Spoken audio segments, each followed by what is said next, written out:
ඕගොල්ලෝ දන්නවද? මේ තියෙන්නේ කෝට්ටේ නාග විහාර ළඟ කීල්ස් එක. කීල්ස් එකේ පාකින් එක.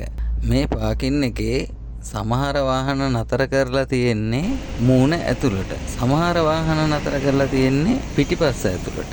ඕගොල්ලෝ හිතන්නේ මේ ක්‍රම දෙකෙන් කොයි ක්‍රමයේද වාහනයක් පාක් කරන්න හොඳ? ඕගොල්ලන්ගේ උත්තරේ මොකක්ද? මගේ නම් අදහස වාහනයක් නතර කරන්න ඕනේ රිවර්ස් එකට. ඒ කියන්නේ පිටිපස්ස ඇතුළට තමයි නතර කරන්න ඕනේ. ප්‍රධාන පාරට තියෙන පාකින් එකකට අපි ගියොත් ඒ පාකින් එකට අපිට මූණ ඇතුළට නැවැත්තුවොත් රිවර්ස් කරන්න වෙන්නේ පාරට. සාමාන්‍යයෙන් පාරට රිවර්ස් කරන එක තහනන්නේ. ඒක නිසා ප්‍රධාන පාරකට තියෙන පාකින් එකකට අපි දානවා නම් පිටිපස්ස ඇතුළට මූණ එළියට තමයි දාන්න වෙන්නේ. හැබැයි ඒ අවස්ථාවේදීත් වෙන කොයියම් අවස්ථාවකදීත් අද කාලේ හැටියට දාන්න ඕනේ මූණ ඇතුළට. ඒකට හේතුව කියනවා නම් මිනිසුත් එක්ක අපි රණ්ඩු වෙන්න ඕනේ නැහනේ. අපි රිවර්ස් කරන්න බලාගෙන යන වෙලාවට සමහරට මිනිසුත් එක්ක රණ්ඩු වෙන අවස්ථා තියෙනවා. ඔයගොල්ලෝ බලනවා ඇති මම මේ මොකද්ද කියන්නේ කියලා. නෑ මෙහෙමයි. අපි දැන් ගිහිල්ලා පාකින් ප්ලේස් එකක් හොයාගෙන ඒ ළඟට ගිහිල්ලා ඊට පස්සේ අපි රිවර්ස් කරන්න ඕන විදිහට වාහනේ හැඩගස්වන්න ඕනේ.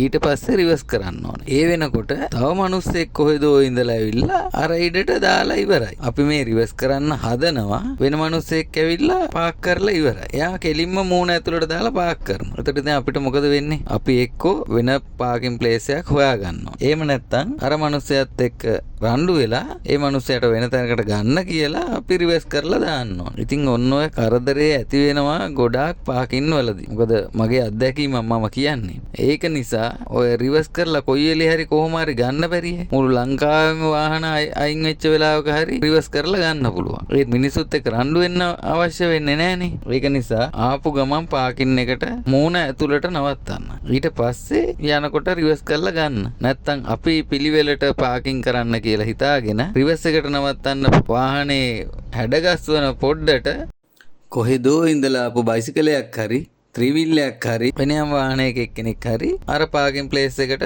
ඔබලා ඉවරයි. එතකොට ඉතින් අපිට ඒගොල්ලොත් එක්ක රණ්ඩු වෙන්නයි වෙන්නේ. එහෙම නැත්නම් වෙන පාකින් ප්ලේස් එකක් හොයාගන්න ඕනේ. ඔන්න හේතුව නිසා තමයි මම කියන්නේ වාහනයක් නවත්තන්න ඕනේ පාකින් ප්ලේස් එකක මූණ ඇතුළට. මොකද ආපු ගමන්ම පාක් කරලා නවත්තන්න. නැත්නම් ඒ පාකින් ප්ලේස් එක සමහරට අහිමි වෙන්න පුළුවන්.